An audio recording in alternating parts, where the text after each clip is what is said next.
Bismillahir-Rahmanir-Rahim. The topic of this video is Flowers of Piety, Muslim Women and the Business of Pottery. Mankind has a unique relationship with clay. A number of times the Holy Quran reveals clay as a core element of our creation by the Almighty Allah. One verse specifically refers to clay used by potters. Clay is the core component of earthenware pottery, one of mankind's earliest and most significant inventions. Up until the period of the Industrial Revolution, when pottery began to be factory mass-produced in Europe, it was made everywhere entirely by hand. The basic raw materials and fuels used were commonly available, and no elaborate workshop equipment was needed. For those with the necessary skills, it was easy to produce multiples of the same pottery form, which could thus be supplied to others. Pottery making thus became a business. Its products could be sold or exchanged for other goods. Being extremely durable, the remains of pottery left by our ancestors provide valuable archaeological evidence for understanding past societies. We all continue to use pottery in some form every day. As Islam spread across Asia and Africa from the 7th century onwards, age-old pottery-making traditions continued in many localities, while new processes and forms were also invented by Muslim craftspeople. Many of our places of worship were embellished with fine ceramics, and the great museums of the world today proudly display Islamic ceramics from a diversity of places and periods as masterpieces of human creativity. However, the ceramics most often admired, collected and displayed as pinnacles of Islamic art and design are works in glazed earthenware, which were almost exclusively the products of male craftsmen. They in no way adequately represent the complete past or present reality of pottery production and creativity in the Muslim world. The widespread and continuing traditions and outputs of Muslim women working with clay are almost entirely neglected in our common shared perceptions of what constitutes the great craft of Islam. Up until the 19th century, when ceramics began to be factory mass-produced in Russia, pottery was made by hand in many places throughout its expanding empire. Today, however, only one place remains in the Russian Federation where handmade pottery production still flourishes in continuance of local traditions: the village of Balkar in Dagestan's Caucasus Mountains. Here, pottery making has been a significant women's business from time immemorial. Elegant vessels are formed by hand on simple, low turntables in a variety of forms and sizes. Folk toys are also made in fired clay. The craftswoman's wares are not only glazed, but decorated with earthen slips and flowing patterns of ancient origin. Across the Caspian Sea to the east, beyond the deserts and steppes of Western Central Asia, rises another zone of high mountains, the Pamirs. There, in the Badakhshan region of Tajikistan, in a natural and cultural environment remarkably similar to that of Balkar in the Caucasus, Muslim women also produced pottery by hand for similar functions up to the mid-20th century. They too made toys for craftsmen. Fortunately, ethnographers were able to document their traditions and to deposit a rich collection of their achievements in the National Museum of Ethnography in Dushanbe. In both the Caucasus and Pamirs, women in remote communities preserved traditions of making pottery which predated the making of pottery on the wheel. In central Afghanistan, in another region of mountain Tajik Muslim culture, the famous pottery-making village of Istalif perches high above the Shamal Plain, some 35 kilometers from Kabul. Istalif is well known in Muslim history as a favorite retreat of Babur, founder of the great Mughal dynasty of India. His mother is said to be buried there.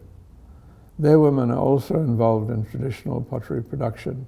However, unlike their present and past sisters in Dagestan and Badakhshan, they do not make pots entirely themselves, but in cooperation with the men of their family. Their role is restricted to decoration.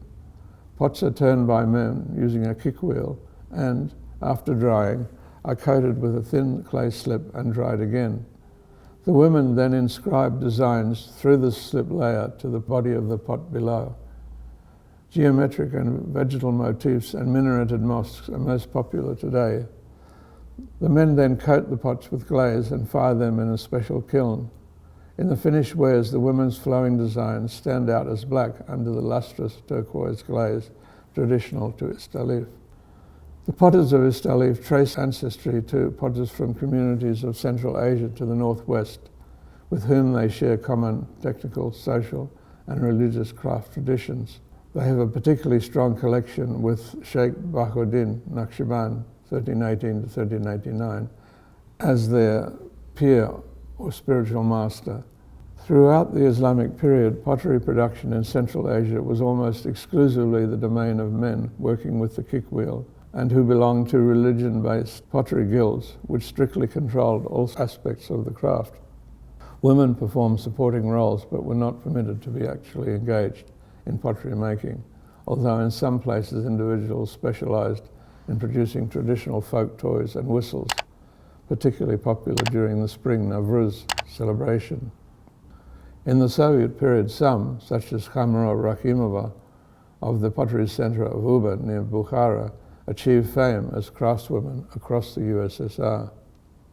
A rare exception to the custom of the segregation of women in pottery making in Muslim Central Asia is among the Uyghur potters of Kashgar in Xinjiang, Western China, where women assisted their menfolk in the decoration of their wares. They also made a range of folk toys.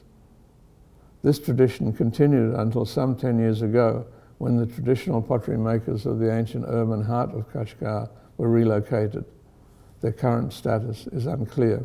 The gender-defined divisions in pottery making technologies in the Muslim world between women who hand-build their wares and men who throw pottery on the kick wheel is found also in Anatolia. There, pottery making in Muslim communities has been overwhelmingly the realm of men. As in Muslim Eurasia, however, there are exceptions. Notable are the women potters of Sorghun near Eskişehir in west-central Turkey, who hand-build a range of special vessels in which one of the country's favorite dishes is cooked, guvet, oven-cooked meat and prawn stews. Their wares are sold in Istanbul, Bursa, and many other places. In Sorghun, men assist the women in the finishing processes of making their pottery. In the Muslim Middle East and coastal lowland North Africa, male craftsmen have long dominated ceramic production. However, in the mountains of the northwest of the continent, pottery making is very much a female occupation, while in urban centers of Tunisia, Algeria, and Morocco, male craftsmen continue to produce splendid glazed ceramics, decorated using the classic Islamic vocabulary of geometric interlaces and arabesques. Women in northwestern Tunisia, Algeria's Kabylia, and the Rif Mountains of Morocco work in completely different technical and aesthetic traditions, hand-forming their wares and decorating them with ancient indigenous motifs. What is more, their products, particularly those of the Moroccan craftswomen, have caught the eye of contemporary tastes of connoisseurs across the globe and have a respected and competitive place in the extensive international homewares market, contributing significantly to household economies in rural areas where the potters live and work.